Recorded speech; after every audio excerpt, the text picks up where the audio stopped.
네, 3년 반 만에 열린 한일 정상회담인데 현장을 취재한 저희 채널 A 정치부 기자 얘기를 들어보니까 좀 분위기가 썰렁했다고 하는데 어떤 이야기인지 하나씩 점검해 보겠습니다. 빈손으로 온 아베 그리고 위안부와 관련돼서 속상한 얘기 계속했네요.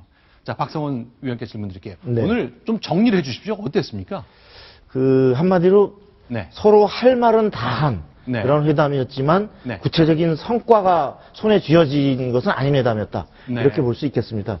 오늘 박근혜 대통령이 무엇보다도 네. 한국으로서 특히 3년 6개월 만에 정상회담이 성사된 것은 결국 일본의 과거사 회귀, 역주행, 특히 위안부에 대한 어떤 해결 책임을 회피하는 이런 부분에 대한 것이었는데 네. 이것을 이 때문에 회담을 사실은 우리가 거부해 오다가 이번에 회담을 갖게 돼서 박근혜 대통령이 한 얘기가 분명하게 한일 양국 간의 어떤 신뢰에 기초해서 위안부 문제를 반드시 연내에 해결해야 된다라고 요구를 했고 이에 대해서 아베 총리도 연내 해결에 속도를 내기로 해서 일단 이 부분이 물꼬를 텄다는 것은 의미가 있겠습니다만 구체적인 그럼 어떻게 해결하느냐 이 부분에 대해서 일본과 한국의 여전한 인식 차이가 있었고 이것을 토대로 앞으로 이제 어떻게 이런 위안부 문제에 대한 구체적인 해결과 함께 다른 현안들을 투트랙으로 타결해 나가느냐 이런 숙제를 분명히 한 이런 회담이었다고 볼 수 있겠습니다. 자, 박근혜 대통령이 취임한 지 3년이 다 되어가는 시점인데 처음 만난 거잖아요. 그렇습니다. 자, 오늘 대통령 모두 발언이 공개됐는데 역시 신뢰를 강조했습니다. 일본, 한국 관계 발전을 하려면 제발 외교에서도 신뢰를 쌓아주십시오 하는 메시지였는데 그 육성을 직접 들어보겠습니다. 일본에도 한일 관계는 진실과 신뢰에 기초해야 한다는 성신지교를 말씀하신 선각자가 있는 것으로 알고 있습니다. 저는 외교에서 신뢰를 가장 중요하게 생각을 합니다. 未来志向の日韓関係の新たな時代を築くべく、박근혜大統領と共に努力をしていきたいと思います。 네. 자, 이제 박근혜 대통령이 신뢰를 강조하면서 내 얘기가 아니라 일본의 당신의 선대부터 했던 얘기 아니냐. 제발 신뢰 있게 해라. 그런 얘기인데 어떤 뜻으로 봐야 될까요? 그 성신지교라는 얘기를 한 것이 바로 일본에 있잖아요. 왼쪽에 지금 보이는데 아메노모리 호슈라고 해서 쓰시마의 외교관이었습니다. 근데 이 사람이 바로 성신지교를 얘기했는데 이 성신지교를 얘기한 것이 사실은 박근혜 대통령이 처음이 아니고 90년도 일본에 갔던 노태우 대통령이 궁중만찬에서 이 사람 이름을 적확하게 꼬집어 지명함으로써 일약 스타가 된 그런 인물입니다. 혹시 이병기 대통령 비서실장이 노태우 대통령이 1990년 그 정상회담 때 의전수석 비서관이었잖아요. 그런 기억이 좀 났었을 수도 있겠네요. 네, 그렇죠. 그랬을 수도 있고 그때 사실 그것을 제안했던 사람은 이병기 수석은 아니었고 다른 사람이 주장했다는 사람이 있습니다. 어쨌든 이 사람이 조선어를 아주 잘해서 사전까지 만들 정도로 굉장히 한국에도 조예가 깊었고 또 그 당시에 일본에서는 한국하고 그렇게 잘 지낼 필요가 없다라는 말을 뿌리치고 그래서는 안 된다고 주장을 해서 조선과 일본의 어떤 관계를 조금 부드럽게 만드는데 결정적인 역할을 했습니다. 자, 이게 오늘 또 오전에 있었던 이 회담인데 한마디로 얘기하면 우리가 가장 애타게 바랬던 것, 우리도 일본과 미래를 같이 하고 싶은데 제발 좀 역사 인식만큼은 딴딴히 바로하고 가자 이런 얘기였는데 대표적인 사례가 일본군 위안부 피해 여성들에 대한 정의고 보상 문제고 배상 문제일 텐데요. 오늘 어땠습니까? 박성훈 의원. 언론이 좀 났습니까? 아까도 말씀드렸듯이 박 대통령은 연내에 확실한 해결을 촉구했고 일본의 아베 총리는 가급적 빨리 연내 타결할 수 있는 것을 목표로 교섭을 가속화하자라고 하는 수준. 그래서 우리가 요구했던 만큼의 연내 해결이 100% 됐다라기보다는 그 부분을 향해서 최대한 같이 노력하는 것으로 일단은 최소한의 합의가 이루어진. 자, 근데 이제 아베 총리 얘기만 듣고 저는 뭔가 좀 진척이 있는 건가 했는데 역시나였습니다. 자, 관방 부장관이 이후에 이제 호텔에서 이제 브리핑을 했는데 현 단계에서 합의된 사실 없다. 뭔가 기한을 정해놓고 빨리 속도를 내는 것도 아니다. 딱 잘라 말했거든요. 달라진 게 아무것도 없는 거죠. 하기부도 관방장관이 내가 볼 때는 자기의 소신을 얘기한 것으로 보고 아베 총리가 끝난 다음에 일본 기자들을 상대로 해서 분명히 얘기를 했습니다. 올해가 국교 정상화 50년이라는 것을 염두에 두고 가능한 한 조기에 타결을 목표로 해서 교섭을 가속시키는 것에 일치했다라고 네. 얘기했기 때문에 네. 내가 볼 때는 그 하기우다 부장관이 얘기한 건 조금 오바 같고 네. 다만 제가 볼 때는 지금 박성원 위원도 얘기했지만 네. 연내 해결 합의를 명백하게 네. 보장할 수 있는 그런 길은 열려있지 않습니다. 열려있지 않지요? 열려있지 예. 않죠. 그렇기 때문에 이것을 어떻게 보느냐가 문제인데 저는 이렇게 봅니다. 네. 지금 완벽하게 해결될 수 있는 가시적인 손에 네. 질만한 그런 것은 없었다는 면에서 굉장히 실망스러운 건 틀림없다. 네. 다만 네. 지금까지 위안부 문제는 없다. 네. 다 끝난 것이다라고 얘기했던 일국의 총리가 네. 그래도 연내에 좀 해결을 노력하겠다라고 네. 한 부분은 어떻게 해석할 수 있냐면 문제가 있다는 걸 인정한 거 아니냐. 전엔 문제가 있지도 그렇죠. 않다고 문제가 했었는데, 없었다고 했는데 예. 이제는 해결을 해야 되겠다는 것은 문제가 있다는 걸 인정한 것이다라는 것이 올바른 해석이다. 따라서 네. 지금부터 어떻게 하느냐가 굉장히 중요한데 그러나 갈 길은 굉장히 멀다. 네.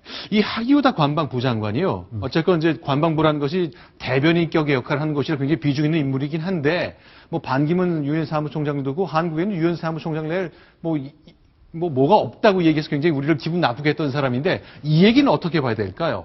저 얘기는 이렇게 보면 될 것 같습니다. 95년도경에 네. 아시아 여성 기금이라는 게 있었습니다. 네. 국가가 일부 내고 그다음에 국내에서 모금을 했습니다. 네. 근데 당시에 사실은 굉장히 많은 돈을 국가가 냈음에도 불구하고 네. 일본 정부는 네. 이것이 국가가 개입했다는 것을 숨기기 위해서 네. 실제적으로는 일반 모금이 더 많다고 얘기를 했어요. 네. 그러다 보니까 우리 할머니들이 그걸 네. 거부했습니다. 국가의 어떤 배상 책임을 인정하지 않은 돈은 받을 수 없다라고 네. 하면서 그것이 무산이 됐습니다. 물론 네. 61명의 할머니가 받긴 받았으나 네. 제가 볼 땐 그걸 염두에 두고 있는 것 같습니다. 네. 그러니까 예를 들자면 네. 국가도 일부 내고 모금도 네. 하고 네. 라고 하면 다만 그러나 이미 65년도에 이미 네. 끝난 문제임에도 불구하고 네. 어떻게 보면은 안 됐으니까 국가에서 책임지다 이런 걸 논의하는 게 아닌가. 네. 다만 우리 정부 입장은 분명한 게 네. 이런 겁니다. 65년도에 대부분 해결이 됐으나 네. 위안부 문제, 네. 사할린 문제, 네. 그다음에 피폭자 문제는 해결되지 않았다는 게 해결되지 우리 정부의 일관된 입장입니다. 알겠습니다. 그러면 조금 다른 얘기인데, 아베 총리가 오늘 요구를 한 게 하나 있습니다. 일본산 수산물을 한국이 수입하는 거 우리가 중단해 왔는데 이거 재개해달라, 그런 요구인데 뭐 적절한 요청이라고 일본은 생각할 것 같은데요. 왜 이런 요구가 나온 거죠? 네. 말씀하시죠. 네. 그 일본으로서는 사실 한국이 이런 그 수산물 수입 제한이 어떤 국제 관례나 이런 것에 어긋나게 한국의 어떤 여러 가지 일본에 대한 특별한 감정 또는 특별한 제약으로 막고 있다라고 생각했기 때문에 이번에 회동에서 이 부분을 아주 그 강하게 요구를 했고 이러한 실질적인 실리가 걸린 것들을 요구를 했는데 이 부분에 대해서는 이제 우리 또 정부가 또 그 실제로 국민들의 걱정이나 이런 부분까지 고려를 해서 아마 추후에 어떤 수순을 밟게 되지 않을까 싶습니다. 일본의 요구 조건은 그 근거가 아무리 조사를 해봐도 이것이 식품으로서 문제가 될 만한 근거가 전혀 발견되지 않았는데 이것을 수입 금지를 하는 것은 문제가 있다는 주장입니다. 그리고 또 하나는 뭐가 문제가 있었냐면 저 수입 금지 조치를 발표할 때가 2년 전 9월경인데 그때가 저기 일본 도쿄 올림픽 발표하기 전날이었어요. 그러니까 개최지가 선정된 직전이었죠. 예. 그래가지고 일본에서는 이걸 발표를 하니까 그 개최지 선정에 찬물을 끼얹기 위해서 한국이 일부러 그날을 택해서 발표를 했다고 그래서 일본에서 큰 또 소동이 난 적이 있습니다. 그러니까 그런 감정적인 그 문제도 조금 있지 않은가 하는 게 제 생각입니다.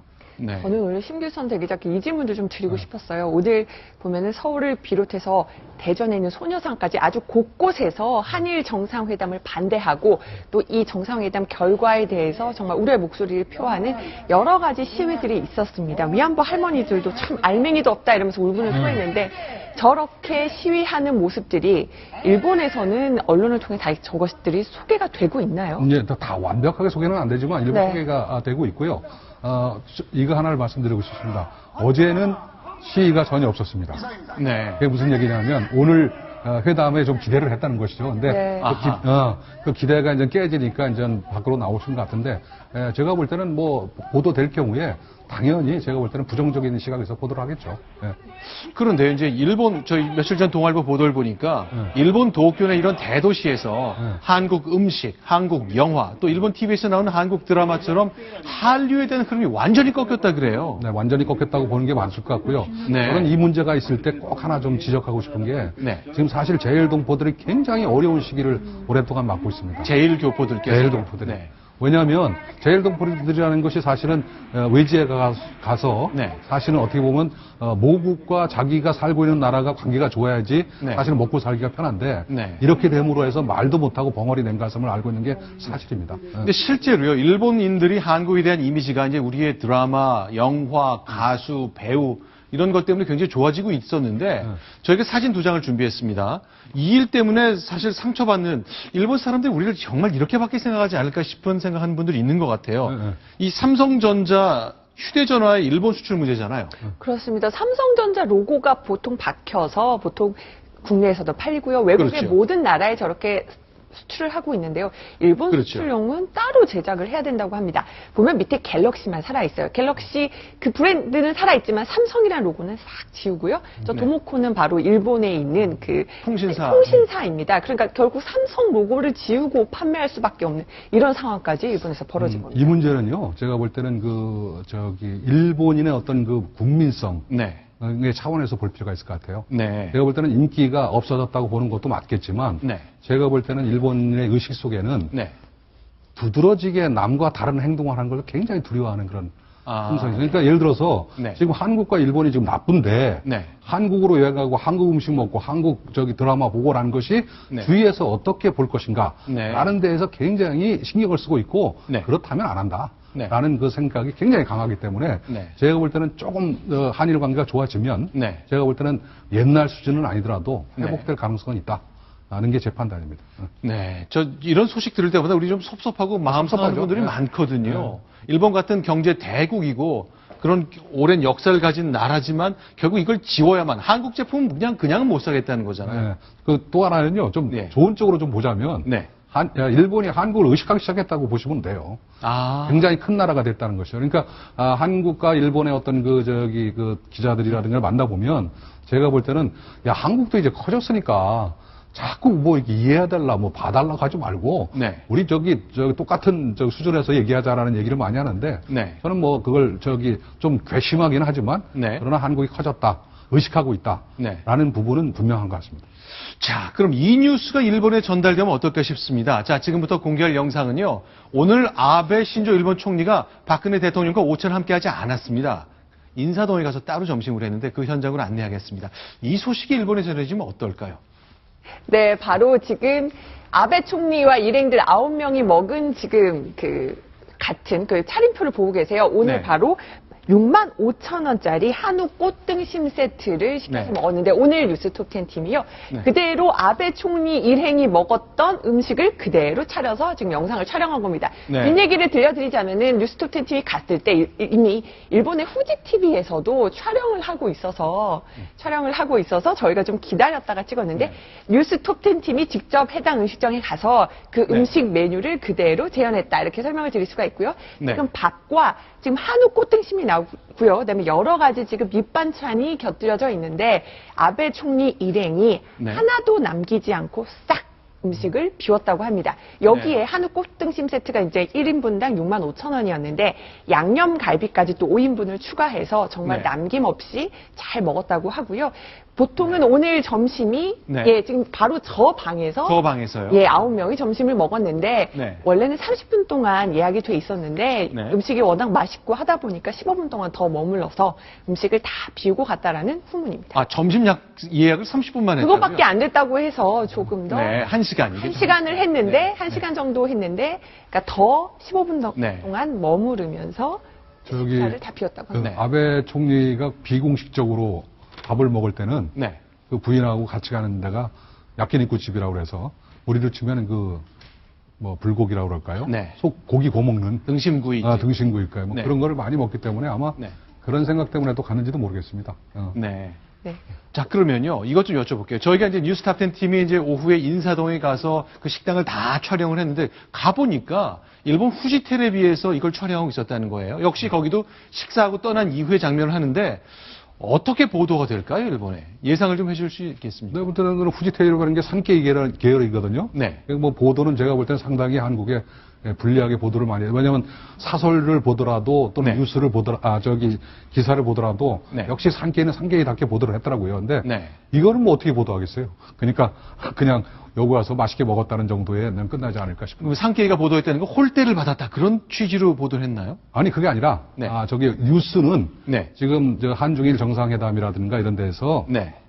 제가 볼 때는 달라진 게 아무것도 없다는 보도예요. 예를 들어서 일반 네. 신문들은 그래도 나름대로 네. 위안부 문제의 조기 해결을 위해 노력한다라는 부분에 의미를 뒀는데도 불구하고 네. 한케이 같은 경우에는 그런데 의미를 전혀 두지 않는 걸로 봐서 조금 좀 문제가 있는 보도라고 저는 생각을 하는데 네. 음식에 관련 보도에 대해서 뭐 왜곡이나 이런 건 있을 수 없지 없다고 않겠느냐. 그렇게 봐야 되겠죠. 뭐 그냥 뭐랄까 하나 에피소드로 좀 네. 보도하자. 다만 대통령이랑 점심도 안 먹었다 이런 식으로 박근혜 대통령 점심도 안 먹었다 이렇게 좀 비꼬아서 지금 화면에 보이는 것처럼 일본 모르는데 네. 그거는 왜냐하면 스스로가 자기네들을 깎아내리는 게 거기 네. 때문에 제가 볼 때는 어떨까 모르겠습니다.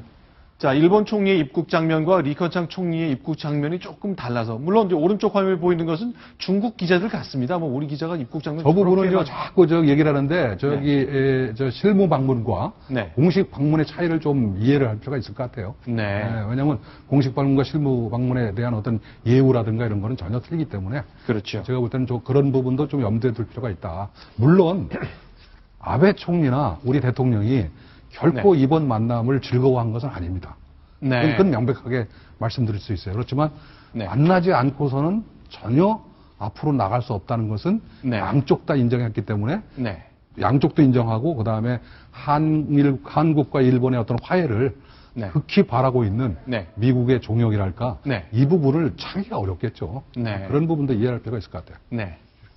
근데 아까 의전에서의 리커창은 사실 공식 방문이고, 아베 총리는 실무 방문이기 때문에 네. 규모나 환대에서, 정도에서 차이가 있을 수밖에 없었지만, 네. 사실 오찬을 기왕 회담하고 오찬 시간인데, 오찬을 따로 했다 이런 부분에 대해서는, 네. 사실은 아무리 아베 총리가 우리 기대에 미흡하고, 우리가 불만스럽지만, 기왕에 어쨌든 여기까지 온 손님인데, 그 부분에 식사를 좀 이렇게 대접하는 형식으로 하면 네. 어쨌든 한국이 일본에 대해서도 할 말은 하면서도 또 그런 부분에 대해서는 네. 배려를 한다 이런 부분에 대해서 일본 국민의 마음을 좀 더 사는데 네. 조금 더 좋지 않았겠는가 하는 사실 아쉬움을 표명하는 사람들도 많이 있어요. 네, 거기에 동의를 하고요. 네. 아무래도 우리나라 입장에서는 아베가 대화에만 목적을 두고 왔는 사람을 우리 입장에서 좀 키워준다 그럴까?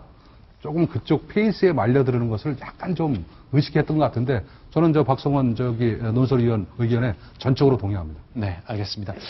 자, 그렇죠. 우리가 조금 더 자신 있게 나가고요. 조금 더 실력을 키워서 역사 왜곡하는 아베 총리가 왔을 때도 밥 한 끼 대접하고 그 대신 우리의 분명한 메시지를 전달하는 그 날이 반드시 오기를 한번 기대해 보겠습니다.